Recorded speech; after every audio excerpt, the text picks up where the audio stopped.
Oh, good morning, David. We're together again another Wednesday. It is another Wednesday. They roll around fast, so here we Yeah, are I today. know. Yeah, I know it seems, well, the busier I am, it seems like the faster it goes. I guess that's because my attention's occupied, right? that's right. That makes the difference, doesn't it? Well, Well, we usually kind of review a little bit about the class that's going to be today, which you'll be telling them more about and how they could get there if anybody's interested in the subject that we're presenting right now, which is relationships. yeah. And you started off last week was kind of an introduction, I think, to this new series, and it's available at heartlightcharlotte.org.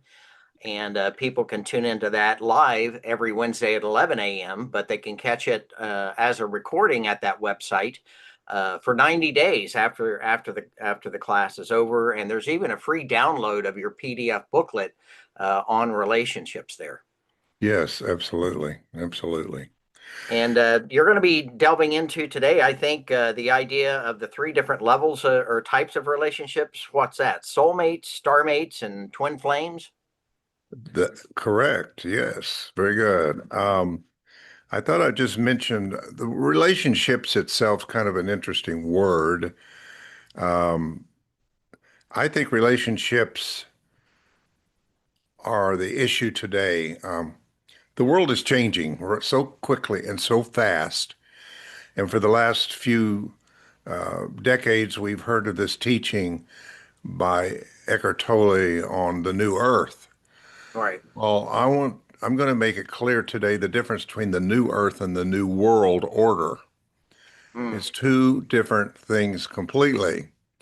So we're not talking about the new earth today. We're talking about what's happening in the world. And the word world, by the way, for anybody listening to us, does not mean earth. The word world, as presented in scripture, for instance, comes from Greek word aeon or age. So when it says okay. the end of the world, it doesn't mean the end of everything on the earth. It means there's coming to the end of an age. Now Okay, that happened. kind of the end of the way things have been and moving into a new manifestation of Mhm. sorts. So anybody that's listening to us that has a kind of a Christian background, some biblical teaching, understand that the end of the law was a world that ended so that the world of grace could begin. That's the Old Testament, New Testament. And Okay. uh, and the teachings of Yeshua, Jesus, was the transition of moving from one world to another world. Because they asked him, what is the end of the world going to be Yeah. like? And Right. if you remember that, he described wars, rumors of wars, Yes. earthquakes in places you'd never seen them before. And he said, when you see these things, know this is the end of the world. Well, a lot of people have projected that to the end of now, but it was the end of then, which was the world of law that was ending. So that's already happened. Yeah. All those are listed in Matthew 24, but those have taken place. So now we've Hmm. been through 2,000 years of a different world than the world of the Old Testament, but it's coming to an end now. And we're Okay. living at a time which we are called, there's a call to come forth and participate in this shift as we move into this new new system of how that we are and how we live and so on and so forth. So that's why people seeing and feeling all this chaos that's going on because of the world that's breaking down. But if we're visionary, then we begin to see the new one that's coming in, the new age that's coming in. I know that has been tossed around in many ways, new age, but a lot of it's a misnomer about really what's happening in the sense that it's not so much new in that sense, but it's new in the sense to us. Because Okay. all these things have always, with quantum physics, we know that everything that was, is, and everything that is shall be. Okay. And so all of this change and shifting on the macro level, the ending of an age, also affects our relationships with each other and relationships that we develop and people that we want to connect to. And so, how does that affect relationships? Well, and that's exactly, thank you. That's where I was going to say that now we have to have a new relationship with the new Earth world that's coming in today. Right. The old ways are not going to work anymore, and we're seeing that every day. That's happening. So how are we going to have relationship? All that's going on in the world today is due of the lack of relationships and communication. People don't Yes. do that anymore. Nations don't talk to each other.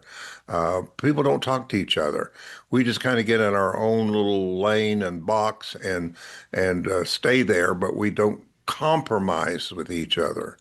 And Yes. everything could change in a moment if we could just compromise a little bit with each other. So our Yeah. relationship is not good right now. America's No. relationship with other countries is not good right now. A lot of Americans are not having a good relationship with their political leaders right now. So this Right. is definitely a timely subject to talk about It is. relationships. Well, it's become so egocentric today. So, a high level of self-interest, and people go into protect mode when they feel someone is stepping into your space and trying to take control of your identity and who you are and your country, even. So, Right, and that comes from what's coming up right now.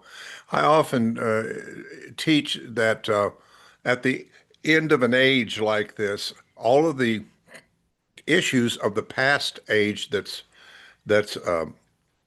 shifting and moving away that we've not taken care of is emerging. In other words, I heard somebody say the pathologies of the past are showing up on the body politic. yeah, So this is what's happening. And people need to see that who consider themselves spiritually minded. If you're yes, spiritually minded, you have to see that this is coming up not as a punishment or something wrong. It's coming up because we need to clear out some of those old karmic issues that we've not taken care of when we've suppressed, and it's coming yes, up. So that brings us to a call for healers to begin to show up, or light workers, I call them. And a lot of people that are listening to the teachings that we're presenting at the Academy or at Heartlight is the call to yes, come forward and join this, what I call first fruits group of people who are the ones that shall be here for the transition part of this thing. yeah. And the most basic level of relationship that we kind of need to be seeking out, or that I've heard you talk about in the last week or so, was, I think, twin flames. People that we can kind of stand next to and partner with. Is that a twin flame? Yeah, well, I'll just go through those real quickly. Starmates, soulmates, and twin flames, and we're going to be going in depth into these subjects. But it's really looking at why and who do we attract into our life? Not just people, but circumstances, places, things are all a vibrational match. And we know Okay. the whole everything is vibration. So where we are vibrationally is what we're attracting into our life. So all the relationships that we've attracted has been there for a purpose, and that purpose is to grow and to Okay. mature. Right. And so those are soulmates. I know Okay. people think soulmates is the ultimate thing to find, and it's not. Soulmates are work because soulmates come together to mirror in each other what we need to heal in ourselves.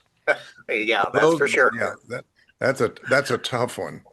And then there are the star mates, which was given to me some years ago, that there are people that we have had connection with before we came into physical bodies and incarnated, that we have crossed, so to speak, energetically with, and created a pattern with. That Yes. when we do come to the earth and forget about those relationships, we draw them to us again to remember. And a star mate is someone that kind of knows you, can almost finish your sentence. It's somebody that does not judge you. It's somebody that is there with you, and it's people you meet and you go, "Have I met you before?" There's a remembrance that goes on in that relationship, and I think the Interesting. one everybody is kind of really looking for is the twin flames. Twin Okay. flames are two people attracted together because they both have done pretty much the same work in the physical realm, and they're at kind of the same place in consciousness to not come together to work on each other, but to work together for the planet. Okay, so I kind of had that flipped in my consciousness. Soul mates are kind of the starting point in a relationship as to whether you'll clash or you'll kind of come together and travel together or not. Yes, yes. And anybody can be all three of these. You can have a combination Oh, of them. So okay. that's what we'll be learning in the class more deeply about how can I understand the relationships that I attract into my life. Well, that'll be really, really interesting to delve into over the next additional couple of weeks. And everybody can check in at heartlightcharlotte.org at 11 a.m. or anytime in the future to collect these and catch up and download that free publication. So thank you for the conversation today. Thank you. I hope the people who are interested will join us at 11 o'clock each Wednesday at heartlightcharlotte.org. Yes, sir. All right. We'll see you later today. All right. Thank you. Have a great day. You're welcome.